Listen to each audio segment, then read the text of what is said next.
लोग पहुंच गए थे 1-1:30 बजे के करीब ये वृंदावन के परिक्रमा मार्ग पर। यहाँ पर पहुंचने के लिए हमें 5 से 10 मिनट लगे थे अपने ऑटो रिक्शा पर बैठ के। और रात के टाइम पर 1-1:30 बजे ऑटो रिक्शा मिलना टफ हो जाता है वहाँ पर, क्योंकि इतनी भीड़ होती है और सब लोग वहीं पर जा रहे होते हैं। पहले ये रिक्शा मिल नहीं रही थी और जो मिल रही थी कुछ भरी हुई थी और कुछ जो थी वो उस टाइम पे बहुत ज़्यादा पैसे मांग रहे थे, बट फाइनली फिर हम पहुँच गए वहाँ। तो वहाँ पर ना इतनी भीड़ होती है कि लोग 9 बजे से बेचारे बैठे हुए होते हैं उनके वेट के लिए कि एक बार मतलब दर्शन हो जाए। ये 2-2.5 किलोमीटर की परिक्रमा मार्ग है जहाँ तक एंड पॉइंट तक पहले हम लोग गए, फिर वापस आए, फिर हमें फाइनली एक जगह पर जगह मिल गई जहाँ पर हम लोग बैठ गए। वहाँ पर फूल बेच रहे होते हैं लोग, वो फूल आप रोड पर बिछा देते हैं उनके वेलकम के लिए। इस तरीके से लोगों ने किया होता है, पूरा रोड सजाया हुआ होता है, ढोल नगाड़े बज रहे होते हैं और राधे राधे नाम जप रहे होते हैं सब लोग। तो फिर जैसे ही वहाँ से ना हमने पुलिस की गाड़ी आते हुए देखी तो हमें लगा अब सिक्योरिटी फोर्स वगैरह आ गई है तो पक्का प्रभु जी भी आने वाले हैं। तो हम लोग वहीं पर रुके महाराज जी का वेट करते हुए। पता है वहाँ पर हमें कोई आने ही नहीं दे रहा था लाइन के अंदर, बट फाइनली एक भैया थे, वो बहुत अच्छे थे, उन्होंने हमें जगह दे दी वहाँ पर और कहते कि आप छोटे हो तो आप आगे आ जाओ। फिर वहाँ पर बहुत सारी लाइट्स इकट्ठी सी आई जैसे, तो ना अब तो श्योरिटी हो गई थी कि पक्का प्रभु जी आ गए हैं, क्योंकि बहुत सारे लोग आगे आगे भाग रहे थे। ये सब उनकी टीम के होंगे या उनके सेवक होंगे या जो उनके साथ रहते हैं वो सब थे।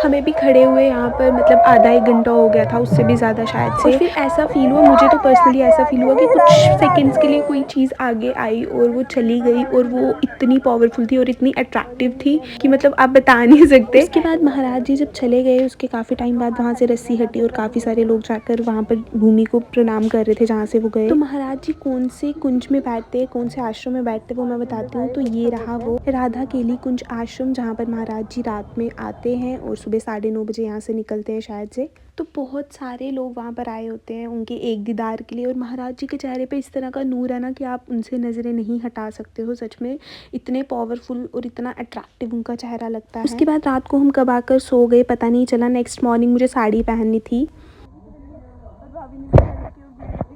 तो साड़ी पहनी थी। ये तो मैंने सोचा था, बट कैसे पहनूंगी ये नहीं सोचा था। फिर फाइनली भाभी और गुड़िया दीदी ने मुझे हेल्प की बहुत ज़्यादा, और फिर मैं सक्सेसफुल हो गई ये साड़ी पहनने के लिए, क्योंकि sari needs to be comfortable अगर आपको पूरा दिन घूमना है वृंदावन में। थोड़ी सी पीछे हो।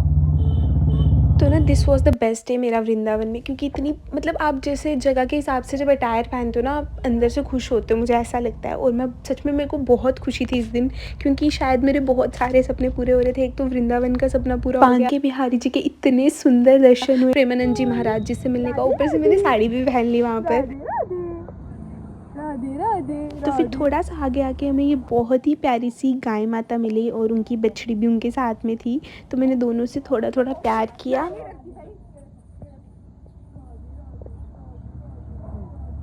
परिक्रमा कर रहे हैं, उसके बाद देखो धुंध पड़ी है भैया। काली भय बोलते हैं जब कृष्ण भगवान ने कालिया नाग पे वो किया था जो आपने स्टोरी बताई थी, तो वो ये वाला मंदिर है। यमुना जी की घाट है, सीढ़ियाँ बनी हुई है, अंदर देखोगे आप। हाँ, काली भय तो ये वही मंदिर है जहाँ पर कृष्ण भगवान जी कालिया नाग पर चढ़े थे। तो ये दृश्य यहाँ पे बनाया भी गया है। शिवलिंग के पास कौन खड़ा है? बम बम बोले। देखो हमें भूख लगी और खिचड़ी प्रसाद मिल गया है खाने के लिए। एक ही पहाड़ यहाँ पे वृंदावन में, तो सेम ऐसा ही वहाँ पर भी है। यमुना जी है सारे।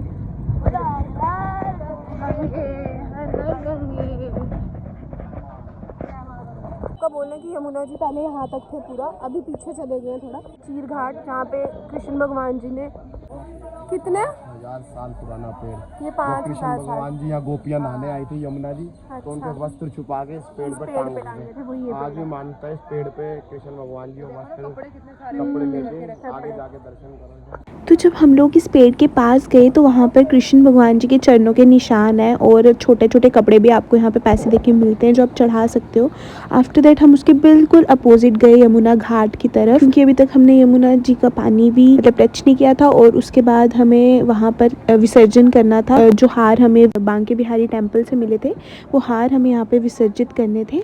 तो यार दरअसल हम यमुना घाट के किनारे पर जैसे ही गए वहाँ पे हम इतना कचरा दिखा ना आसपास में, विसर्जित करते हैं लोग मगर प्लास्टिक की चीज़ें भी वहाँ पर फेंकी थी तो दुख भी पहुँचा देखकर। हमने भी विसर्जन किया जो हमारे पास फूल की मालाएं थी वो, और फिर वापस आ गए उसी पेड़ के पास क्योंकि वहाँ से ही सारे मंदिरों के रास्ते थे। 500 साल पुराने मंदिर है ये भैया। अब हम जा रहे थे निधिवन की तरफ और बिल्कुल भी फ़ोन वहाँ पर यूज़ मत करना क्योंकि मंकीज़ का इतना डर है ना। ये कि तुलसी के जो भी पेड़ है अभी अंदर वो आज भी गोपियां बन जाती हैं और रात के समय पे नाचती हैं, इसलिए यहाँ पे रात को आना अलाउड नहीं है। तो जो वृंदावन जानता है वो निधिवन तो ज़रूर ही जानता होगा। ये सब गोपियां हैं, ये सब गोपियां हैं जो रात को यहाँ पे रासलीला करती हैं। आज भी कृष्ण भगवान यहाँ आते हैं और यहाँ पे रासलीला होती है और यहाँ पे फिर एक चिंटी भी नहीं रुकती है। ये सारी तो ये निधिवन की परिक्रमा हम कर रहे हैं इस टाइम पर, और तुलसी के पेड़ एकदम अंदर तक भी आए हुए हैं कुछ कुछ जिनको आप टच कर सकते हो। सखी जी को प्यास लगी थी तो कृष्ण भगवान ने कुआं निकाला था, तो ये सरिता कुंड है। तो यहाँ पर हज़ारों पेड़ हैं ऐसे तुलसी के, और मतलब पौधे तो हमने देखे हैं मगर पेड़ इतने बड़े बड़े नहीं देखे हैं तुलसी के।